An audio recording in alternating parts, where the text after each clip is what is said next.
soft rustle of aged parchment, a sound as gentle as a whisper carried on a summer breeze, often accompanied Alara as she settled into her familiar corner of the grand library. Her small wooden stool, worn smooth by countless hours of quiet industry, creaked ever so slightly beneath her, a familiar greeting.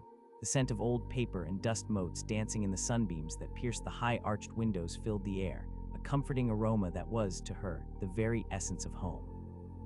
Alara wasn't a hero of grand tales, nor a wizard of powerful spells. She was, quite simply, a scribe. Her journey wasn't one of perilous quests or epic battles, but a gentle meander through the world of words, a diligent dance with ink and quill, a dedication to preserving the quiet echoes of history and knowledge. It was, in its own way, a profound and deeply satisfying existence. Each morning, as the first pearly light of dawn painted the eastern sky, Alara would rise from her simple cot in the modest room provided for the library staff. Her routine was a comforting tapestry woven with predictable threads. A warm cup of herbal tea, fragrant with chamomile and lavender, helped to chase away the last vestiges of sleep. A light breakfast of toasted bread with a dollop of berry jam, perhaps a slice of apple, prepared her for the day's quiet exertions. There was no rush, no frantic scramble. Her world moved at the pace of a slow-flowing river, steady and unhurried. The library itself, a vast edifice of stone and polished wood, always felt particularly serene in these early hours, before the scholars and eager apprentices arrived. The towering shelves, laden with scrolls and codices, stood like silent sentinels, holding untold stories within their venerable bindings. It was a space that invited contemplation, a hushed sanctuary of thought. Her first task of the day often involved the careful preparation of her workspace. The heavy oak table, scarred by generations of scribes, received a gentle dusting. Her collection of quills, each one carefully selected and trimmed, was laid out in a neat row. The inkwells, typically 3 or 4, holding different shades of black sepia and perhaps a vibrant blue for illuminations, were checked and refilled if necessary. The smooth, cool surface of her favorite agate burnisher, used to prepare parchment, glinted softly in the growing light. These were not mere tools, they were extensions of herself, companions in her quiet craft. Alara found a profound sense of peace in these rituals, these small acts of meticulous attention that set the stage for the day's work. They grounded her, connecting her to the long lineage of scribes who had, for centuries, performed these very same motions. One particular day, the task awaiting her was the transcription of an ancient botanical text, a compendium of rare herbs and their uses, written by a reclusive sage centuries ago. The original manuscript was delicate, its vellum pages brittle with age, the ink faded in places. This required an even greater degree of care and precision than usual. Alara chose her finest quill, one with a particularly flexible nib that allowed for both delicate strokes and broader flourishes. She mixed a fresh batch of black ink, ensuring the consistency was just right, not too thick to clump, not too thin to bleed. The rhythm of her breathing slowed, deepening, as she prepared to embark on this quiet journey into the past. She began by carefully unrolling the scroll, spreading it gently across a cushioned surface, a protective barrier against further decay. The faint scent of dried flowers and earth seemed to emanate from the ancient pages, as if the plants themselves had left their ghostly impression. The script was elegant, if a little archaic, and Alara's trained eye quickly adjusted to its flourishes and ligatures. Her hand, guided by years of practice, moved with a fluid grace, mirroring the strokes of the long-dead scribe. Each letter was formed with deliberate precision, each word a bridge connecting past and present. The gentle scratching of the quill on the parchment was the only sound, a soothing counterpoint to the silent concentration that enveloped her. It was a meditation, a dance between intention and execution, a quiet communion with the wisdom of ages. Hours passed in this tranquil pursuit. The sun climbed higher, its beams shifting and changing the patterns of light on the library floor. Alara lost herself in the intricate descriptions of forgotten flora, the moon petal that bloomed only under the light of a specific crescent moon, its petals a shimmering silver, the whisperweed whose leaves, when crushed, emitted a faint, comforting hum, the sunberry, a tiny fruit said to capture the warmth of the summer solstice. She imagined the sage, hunched over his own desk, meticulously observing these wonders, his hand carefully recording their secrets for future generations. Her task was to ensure those secrets, those observations, continued to breathe, continued to exist. Sometimes a young apprentice, curious and eager, would cautiously approach her table. "Mistress Alara," they might whisper, their eyes wide with respect and a touch of awe. "May I observe?" Alara would offer a small, gentle smile, a silent invitation to witness the quiet magic of her craft. She never spoke much while working, believing that the act of transcription demanded an undivided presence. But she would occasionally offer a quiet instruction, pointing out a particularly challenging ligature or demonstrating the proper angle of the quill. She understood that her role extended beyond simply copying. It was also to transmit the reverence for the craft itself, to instill in the next generation the same patient dedication, the same quiet passion for the written word. Lunch arrived, brought to her by a kind-faced library assistant, a simple meal of vegetable soup and crusty bread. Ilara would take a brief respite, stretching her fingers, flexing her shoulders, and gazing out one of the high windows at the gentle sway of the ancient oak trees in the courtyard. The world outside continued its bustling rhythm, but within the library walls, time seemed to flow with a different current. She appreciated these moments of quiet reflection, allowing her eyes to rest from the intense focus on the intricate script. The soup was warm and nourishing, a welcome comfort, and the bread satisfyingly chewy. These small, deliberate breaks were essential for maintaining the clarity of mind and the steady hand required for her work. After lunch, she would resume, often moving to a different section of the text, or perhaps beginning a new sheet of parchment. The process was iterative, a continuous loop of careful reading, precise copying, and meticulous checking. There were no deadlines looming like dark clouds, no urgent demands. Her schedule was dictated by the pace of the work itself, by the delicate nature of the manuscripts she handled. This unhurried existence was precisely what she cherished. It allowed for a depth of engagement, a thoroughness that rushed work could never achieve. She felt like an archaeologist, unearthing ancient treasures, but instead of dust and artifacts, she uncovered forgotten words and ideas. As the afternoon light mellowed, casting long, golden shadows across the library floor, Ilara often found herself transcribing passages that sparked a quiet curiosity. In the botanical text, she encountered descriptions of plants used for dyes, their vibrant hues detailed with poetic precision.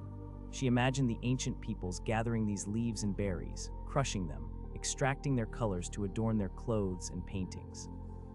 She saw in her mind's eye the subtle blues derived from woad, the fiery reds from madder root, the earthy greens from nettles.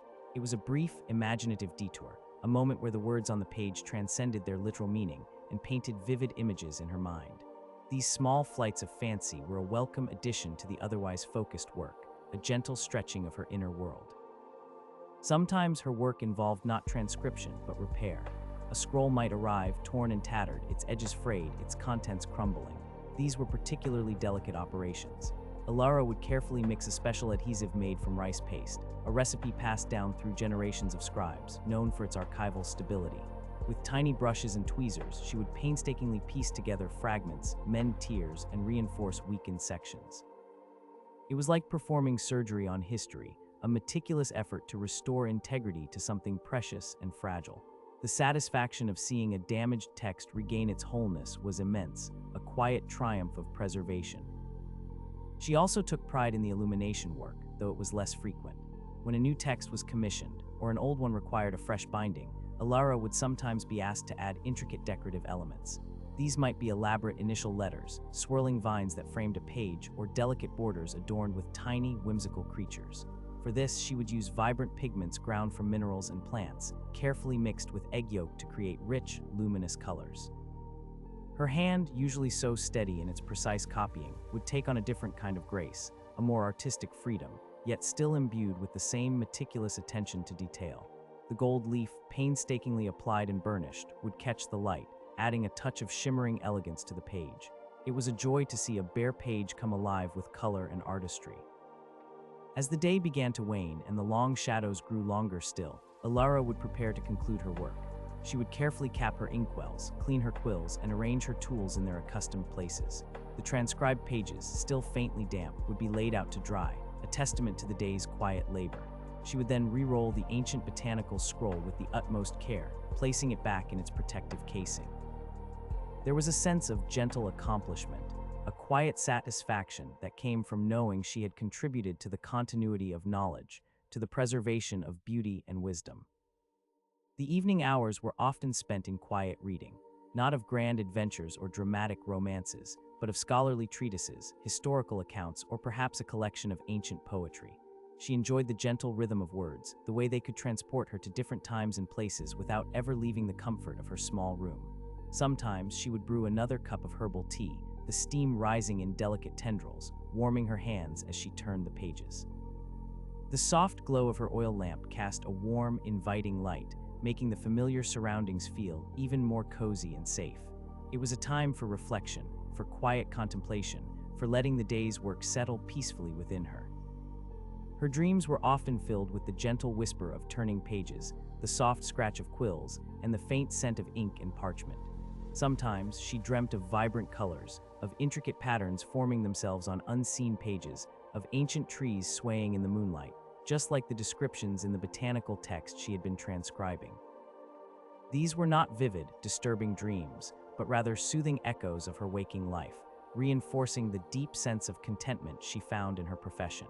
Even in sleep, her mind seemed to continue its quiet journey through the world of words and images.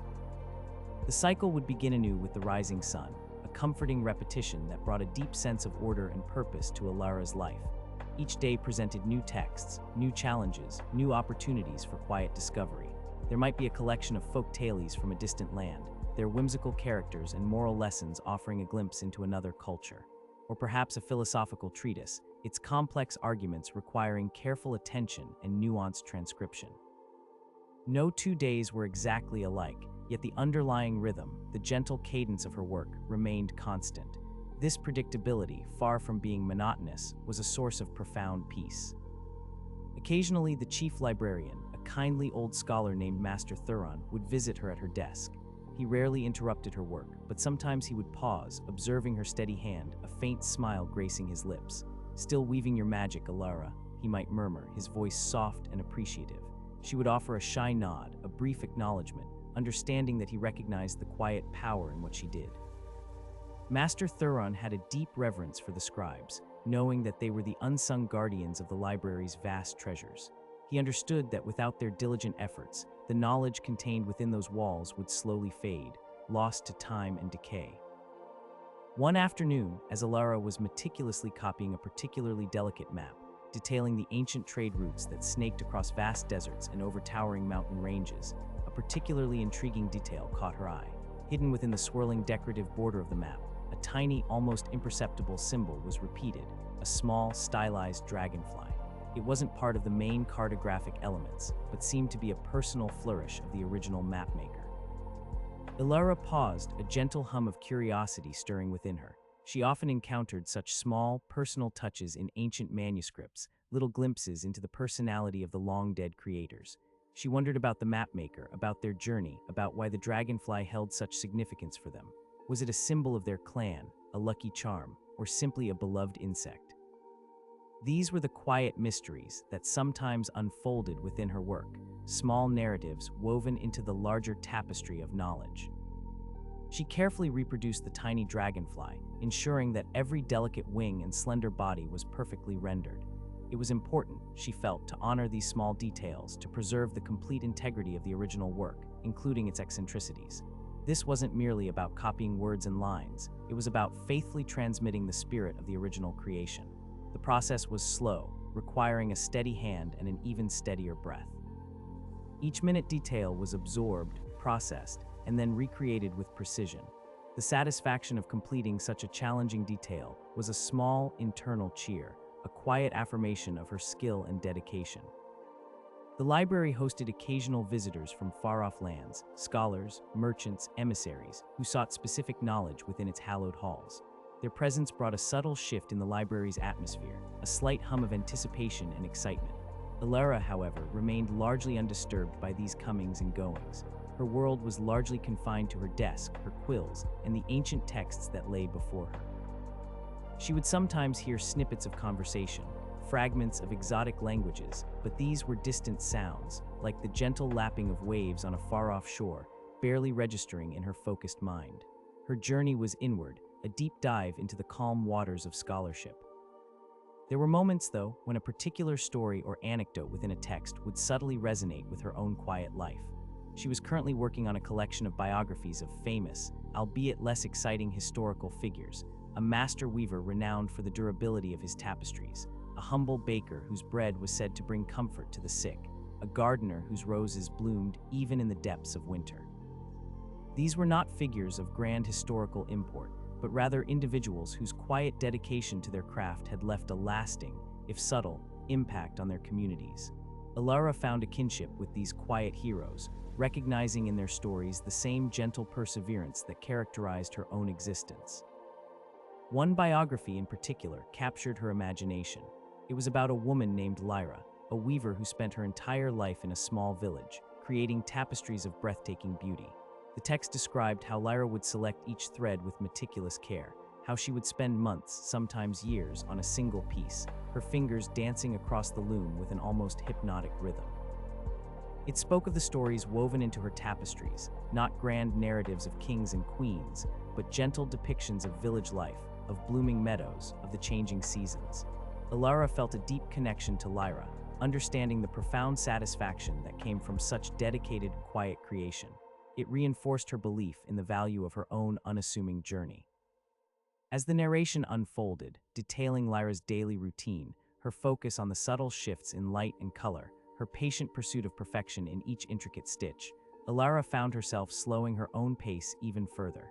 She wanted to savor each word, to absorb the gentle wisdom embedded within Lyra's story. It was a reminder that grandeur wasn't necessary for a life well lived, that immense satisfaction could be found in the quiet mastery of a craft, in the meticulous attention to detail, in the patient pursuit of beauty in the everyday. This connection, across centuries and professions, was a profound and deeply moving experience for Alara. The ink on the page seemed to shimmer with a faint, almost imperceptible glow as she transcribed Lyra's story. Alara imagined the soft lamplight illuminating Lyra's loom, her hands moving with practiced grace, the quiet click and clack of the shuttle as it passed through the warped threads. It was a soothing image, a comforting parallel to her own quiet industry. The sense of shared purpose, even with someone long gone, brought a warm, peaceful feeling to Alara. She felt connected to a timeless tradition of patient creation, of bringing order and beauty into the world, one careful stroke or stitch at a time. Sometimes, after a particularly long day of intense transcription, Alara would treat herself to a slow, meandering walk through the library's extensive gardens. The air would be cool and fragrant with the scent of night-blooming jasmine and damp earth. The soft glow of strategically placed lanterns illuminated the winding paths, casting gentle shadows that danced with the rustling leaves. She would listen to the chirping of crickets, the distant hoot of an owl, sounds that felt ancient and comforting. These walks were a way to gently unwind, to allow her mind to drift after the focused intensity of her work. They were moments of quiet communion with nature, a balm for her often strained eyes, and a gentle stretching for her body. She wasn't searching for anything specific during these walks. Rather, she simply allowed herself to observe. The delicate curve of a fern, the way moonlight dappled through the canopy of a tall tree, the intricate pattern of a spiderweb glistening with dew. These small observations brought her a quiet joy, a reminder of the subtle beauty that permeated the world, even in its most unexciting corners. Just like the tiny dragonfly in the map, these details were often overlooked by those in a hurry, but to Alara, they were precious, tiny treasures waiting to be appreciated. It was a different kind of transcription, perhaps, one where her mind absorbed the world's gentle poetry, rather than her hand copying its words. Upon returning to her room, she might spend a few moments journaling, not about her day's work, which she already remembered vividly, but about her thoughts, her reflections, the quiet stirrings of her soul. Her journal was a simple leather-bound book, its pages filled with her elegant script, a personal chronicle of her gentle journey. She might write about the feeling of the quill in her hand, the satisfaction of a perfectly formed letter, the quiet joy of discovering a hidden detail in an ancient text. These entries were not for anyone else to read. They were a private dialogue, a way to process her experiences and deepen her understanding of her own contented existence. The simple act of writing in her journal, free from the constraints of replication, allowed for a different kind of creativity to emerge. Her words flowed more freely, unburdened by the need for perfect fidelity. She explored metaphors, painted word pictures of the library's serene atmosphere, described the subtle shifts in her own emotions as she navigated the quiet waters of her daily life.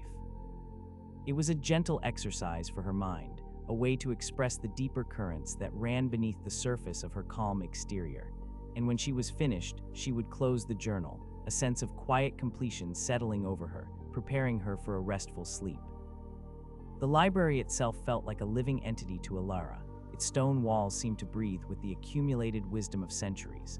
The The subtle creaks and groans of the ancient timbers were like whispers of forgotten voices. The scent of old books was its very breath. She felt privileged to be a part of its existence, a humble caretaker of its vast and precious memory. Her work was not merely a job, it was a vocation, a quiet calling that resonated deeply with her innermost being.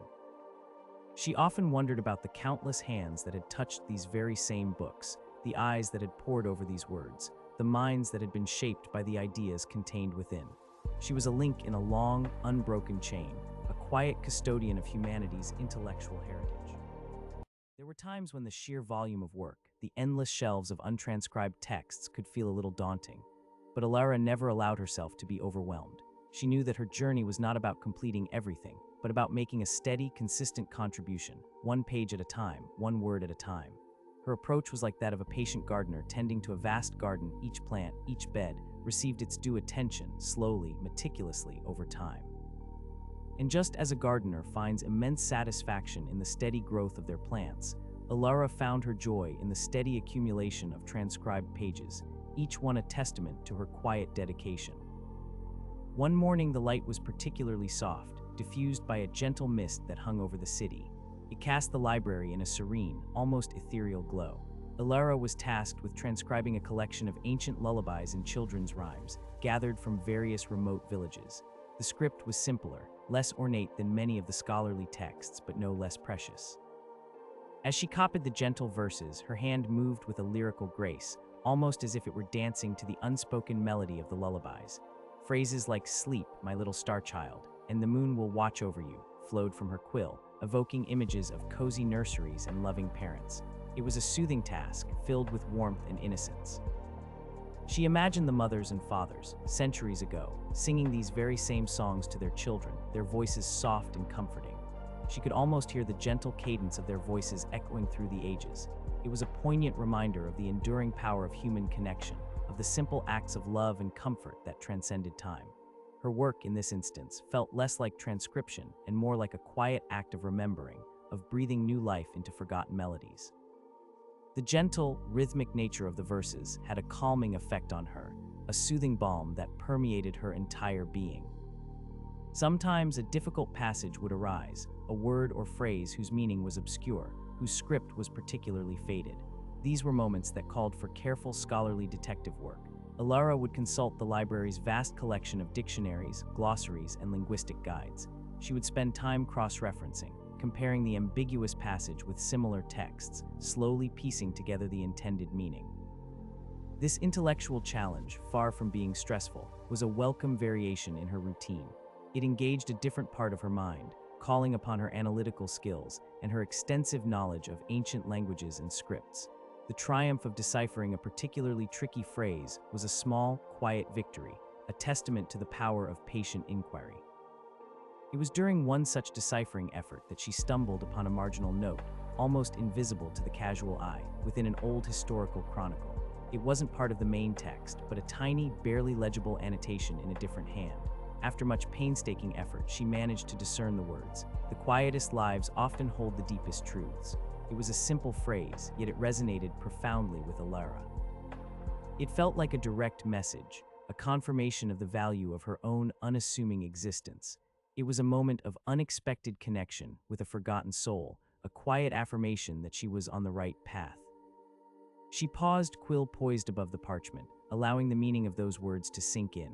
The quietest lives often hold the deepest truths. Yes, she thought, that felt profoundly right. Her own life, steeped in the quiet contemplation of ancient words, felt rich with meaning, even if it lacked the dramatic flourishes of heroic sagas. The quiet truths she encountered daily in the texts she copied, the subtle beauty she found in the meticulous details of her craft, these were her treasures, more valuable than any gold or jewels. It was a moment of gentle epiphany, a reinforcement of her chosen path. The atmosphere in the library was always at its most peaceful during the late afternoons of autumn. The light filtering through the stained glass windows painted the worn wooden floors in hues of amber and crimson. The air carried a hint of crispness, a suggestion of wood smoke from distant hearths. It was a time that invited introspection, a quiet contemplation of the passing seasons and the steady rhythm of life. Alara often found herself lingering a little longer during these hours, savoring the hushed beauty of the library. She would watch the dust motes dance in the golden light, tiny specks of the past and present mingling in the air. One particular autumn afternoon, she was working on a collection of philosophical essays, penned by a recluse who lived in a mountain hermitage. The essays were filled with gentle musings on the nature of time, the beauty of simplicity, and the profound wisdom found in silence. Alara found herself nodding quietly as she copied passages that spoke of the importance of slowing down, of observing the subtle dance of nature, of finding contentment in the absence of external clamor. It felt as though the ancient philosopher's words were speaking directly to her, affirming the choices she had made in her own life. True understanding, she copied, her hand moving with a steady, almost reverent pace, does not shout its presence, but whispers through the stillness of a receptive heart. This line, in particular, resonated deeply. It encapsulated so much of what Alara believed about knowledge, about wisdom, about her own quiet pursuit of understanding. It wasn't about grand declarations or dramatic pronouncements, but about the patient, humble cultivation of an inner quietude, a receptiveness to the subtle truths that often went unnoticed in the bustling world. The passage of time in the library felt different. Days melted into weeks, weeks into months, seasons gently turned, yet Alara's rhythm remained consistent. She was a constant, a steady presence amidst the ever-changing flow of life outside the library walls. The world might rush by, propelled by urgent deadlines and grand ambitions, but within her sanctuary of words, time flowed at a more ancient, more deliberate pace. This continuity, this gentle persistence, was a source of immense comfort and stability for her. She was not immune to the external world, but she found her anchor, her quiet equilibrium, in the unhurried world of her craft.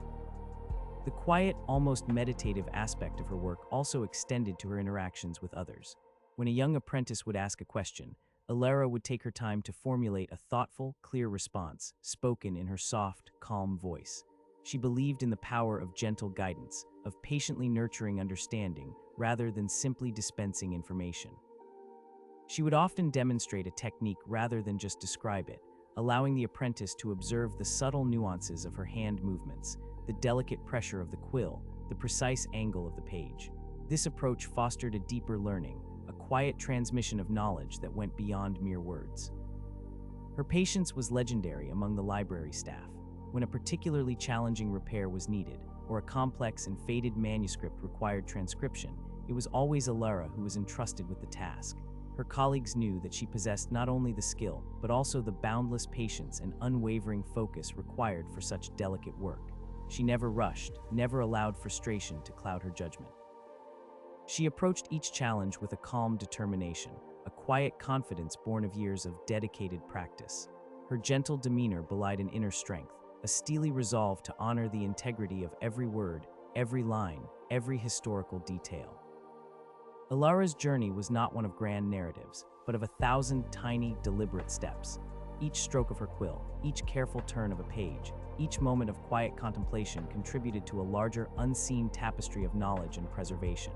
She was a silent guardian of stories, a gentle weaver of history, ensuring that the voices of the past could continue to whisper their wisdom to future generations.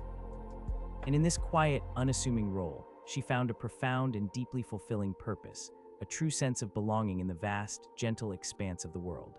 Her life was a testament to the idea that the greatest achievements are often wrought in silence, with patience, and with an unwavering devotion to the small, vital tasks that make the world a richer, more beautiful place. The soft light of dusk would often find her still at her desk, engrossed in a particularly compelling text, perhaps a collection of ancient poetry, its verses weaving tales of love, loss, and the ephemeral beauty of nature, or a book of observations about the stars, painstakingly charting their movements and patterns across the night sky. Alara found a certain magic in these celestial observations, a sense of cosmic perspective that made her own quiet life feel both tiny and immensely significant. She was a small part of a vast, unfolding universe, yet her work contributed to humanity's ongoing quest for understanding, for meaning. She often reflected on the sheer dedication of the ancient astronomers, who, without the aid of modern instruments, had charted the heavens with such remarkable precision. Their patience, their meticulous attention to detail, their unwavering curiosity, these were qualities she deeply admired and strived to emulate in her own work. When transcribing their star charts, she would carefully draw each constellation, each shimmering star, with the same reverence the original observer must have felt.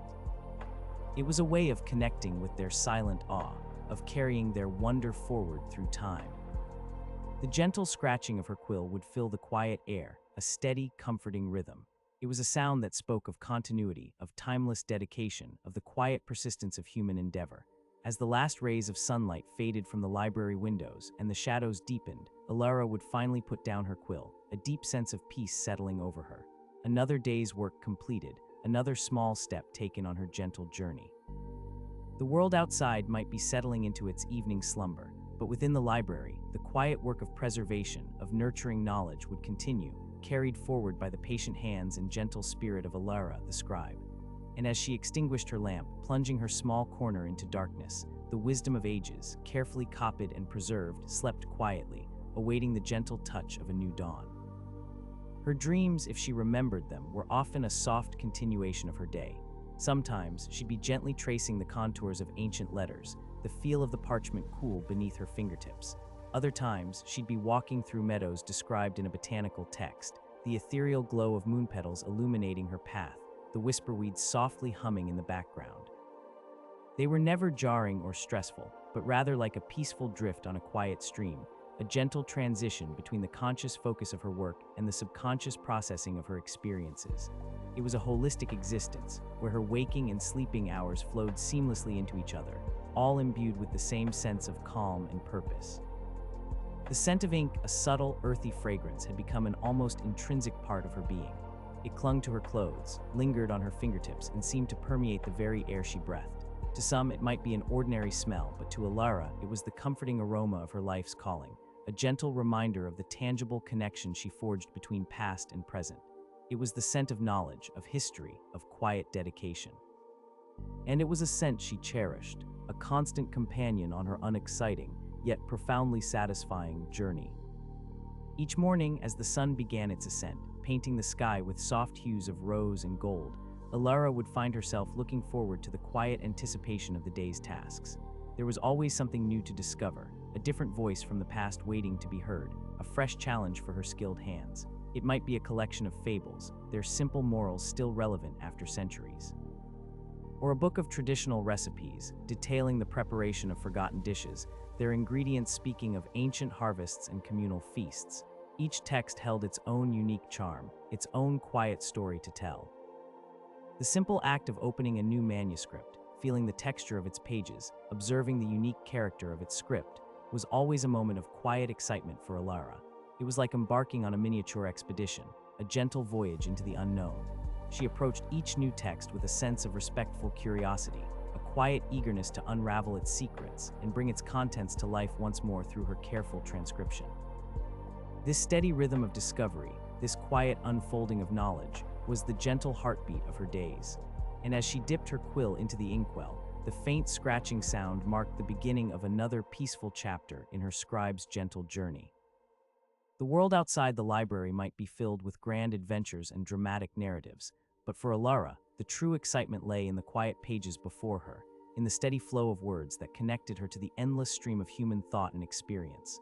It was a profound satisfaction, a deep sense of purpose found in the unhurried dance of ink and parchment, a testament to the enduring beauty of a life lived gently, with meticulous care and unwavering dedication. The soft glow of the lamp would often extend its embrace far into the night, as Alara would patiently follow the ancient scripts, her hand a steady bridge between forgotten thoughts and future minds, each letter a quiet step on her unending journey. Sometimes a particularly intricate drawing or illustration would appear within a manuscript, demanding her artistic attention. Perhaps a delicately rendered herbal illustration, showing the intricate veins of a leaf or the subtle hues of a flower, or a miniature portrait of an ancient scholar, his wise eyes gazing out from the page. These moments called for a different kind of focus, a gentle shift from the precise replication of script to the nuanced recreation of image. Alara would take out her finer brushes, meticulously mixing pigments to match the original hues, her hand guided by a quiet reverence for the artist's original vision. The process was slow, painstaking, but deeply rewarding. She found a particular joy in reproducing these artistic elements, seeing the images come to life once more beneath her skilled hand. It was another way to connect with the creators of the past, to understand their aesthetic sensibilities, their choices of color and line. The tiny brush strokes, the delicate shading, the meticulous attention to detail, these were all acts of quiet communion, a respectful dialogue across centuries. And when the illustration was complete, its colors vibrant and true, Alara would feel a surge of quiet pride, a deep satisfaction that she had faithfully preserved not just the words, but also the visual poetry of the ancient text. It was a testament to the fact that her craft encompassed more than just language. It embraced the entire spectrum of human expression, from the philosophical treatise to the whimsical drawing. The quiet hum of the library, a subtle symphony of turning pages, distant footsteps, and the occasional soft cough, was a constant, comforting presence. It was the soundtrack to Alara's life, a gentle reminder that she was part of a larger living organism, a sanctuary dedicated to the pursuit and preservation of knowledge. She had witnessed countless seasons turn within these walls, seen generations of scholars come and go, yet the library itself remained, a steadfast beacon of learning, a silent witness to the endless unfolding of human curiosity. And Alara, in her unassuming way, was a vital part of its enduring spirit. Her interactions with the library cats, a pair of ancient, sleepy felines named Muffin and Mittens, were always a source of quiet amusement. They would often curl up on an empty corner of her desk, their soft purrs a gentle counterpoint to the scratching of her quill. Sometimes, one of them would rub against her leg, a silent request for a gentle scratch behind the ears. Alara would oblige, her fingers lightly stroking their soft fur, a brief, comforting interruption to her work. These small, unexciting moments of connection with the library's resident guardians added a touch of warmth and domesticity to her otherwise solitary existence. They were silent companions, equally at home in the quietude of the vast archives. The rhythmic nature of her work also mirrored the gentle rhythms of the natural world outside the library's sturdy walls. The rising and setting of the sun, the waxing and waning of the moon, the turning of the seasons, all these natural cycles found their echo in Alara's consistent, unhurried dedication to her craft. She was a living embodiment of steady perseverance, a quiet testament to the power of deliberate, consistent effort. And in this gentle alignment with the natural order, she found a profound sense of harmony, a quiet peace that permeated every aspect of her gentle journey as a scribe. The vastness of the cosmos, the intricate details of a wildflower, the subtle nuances of an ancient language, all were interconnected, woven into the grand tapestry of existence, and Alara, in her quiet corner, was gently weaving her own thread into that timeless design. Her life was a living example of how profound meaning can be found in the deliberate, slow unfolding of daily tasks, each one a testament to patience and an unwavering commitment to beauty and preservation. Each sunrise brought not a sudden jolt, but a gentle awakening, a slow unfurling of the day's potential, mirroring the gradual, unhurried reveal of truth within the pages she meticulously transcribed. The morning light, soft and diffused, would illuminate the intricate details of her workspace, the array of quills, the smooth surface of the parchment, the subtle sheen of the agate burnisher, each object poised for its role in the day's quiet drama. The initial hours of the day were always the most serene. The library was still largely silent, a hushed sanctuary where the only sounds were the distant chirping of birds and the occasional creak of settling timbers. Alara would take these precious moments to prepare her mind as much as her materials. She would often begin with a few deep, calming breaths, allowing any lingering thoughts from the night to gently dissipate, clearing a space for the focused concentration her work demanded. It was a quiet ritual of centering, a deliberate act of inviting inner peace into her workspace. One day, she embarked upon a collection of ancient recipes for herbal remedies, passed down through generations of healers. The script was surprisingly delicate, adorned with tiny, whimsical illustrations of the herbs themselves. As she transcribed, Alara found herself imagining the gentle hands that had first mixed these potions, the quiet wisdom that had guided their preparation. She saw in her mind's eye the flickering candlelight in a humble cottage, the steam rising from a simmering pot, the delicate scent of healing herbs filling the air. It was a journey into the quiet, compassionate world of traditional medicine, a realm of gentle care and profound knowledge. The remedies described were often simple, drawing on the natural bounty of the earth, poultices of crushed plant and leaves for minor wounds, soothing teas made from willow bark for aches, calming infusions of valerian root for sleeplessness. Alara felt a deep appreciation for the practical wisdom contained within these pages, the kind of knowledge that emerged from centuries of careful observation and gentle experimentation. Her quill moved with a steady, respectful pace, ensuring that every ingredient, every precise measurement, every gentle instruction was faithfully reproduced. It was a profound responsibility, knowing that these words held the potential to bring comfort and healing to others. Sometimes visitors to the library would marvel at the quiet dedication of the scribes. They would pause, their hushed conversations drifting towards Alara's corner, their eyes wide with a mixture of curiosity and respect. "Look at her," they might whisper, "such patience, such precision."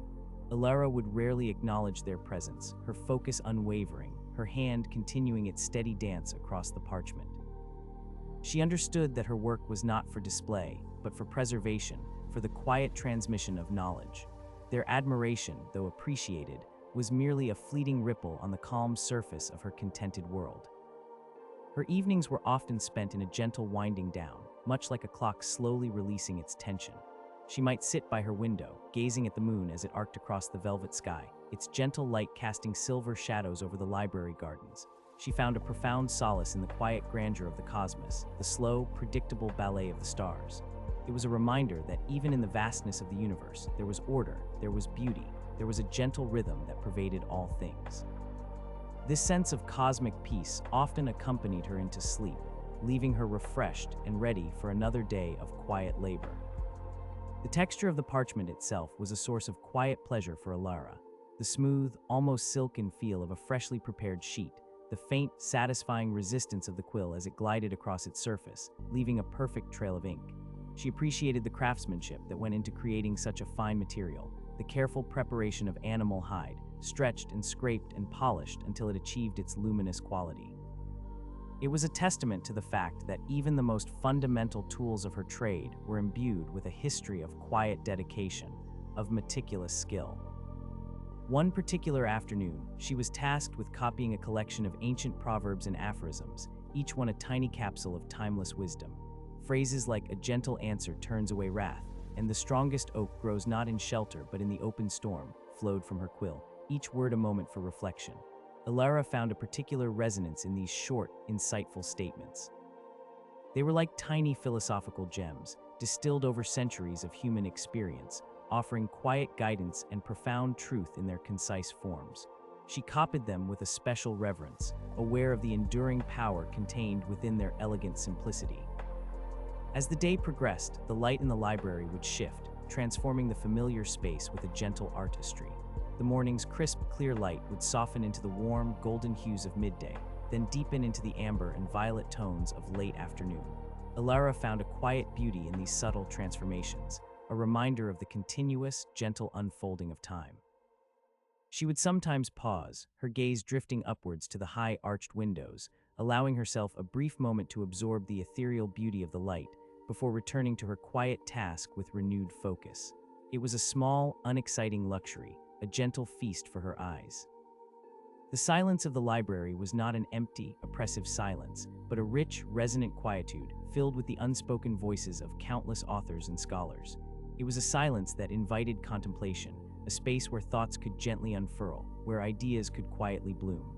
Alara thrived in this environment, finding in its profound stillness the perfect setting for her focused, meticulous work. It was a sanctuary from the clamor of the outside world, a place where the gentle rhythms of thought and creativity could flourish unhindered. Her dreams, when they came, were like soft echoes of the text she had been transcribing, perhaps a gentle drift through an ancient herb garden, the air thick with the scent of chamomile and lavender, or a quiet contemplation of stars slowly tracing their paths across a moonlit sky. These were not vivid, dramatic dreams, but rather soothing, contemplative visions that seemed to extend the peaceful continuity of her waking life into the realm of sleep. They were a testament to the deep contentment and harmonious balance she had found in her quiet, unexciting journey as a scribe. Each gentle breath she took, each steady beat of her heart, seemed to resonate with the quiet wisdom she transcribed, linking her intimately to the enduring tapestry of human knowledge. The scent of parchment, ever so faint, yet ever present, was a constant companion, a subtle aromatic reminder of her profound connection to the silent, waiting stories within the library's venerable walls.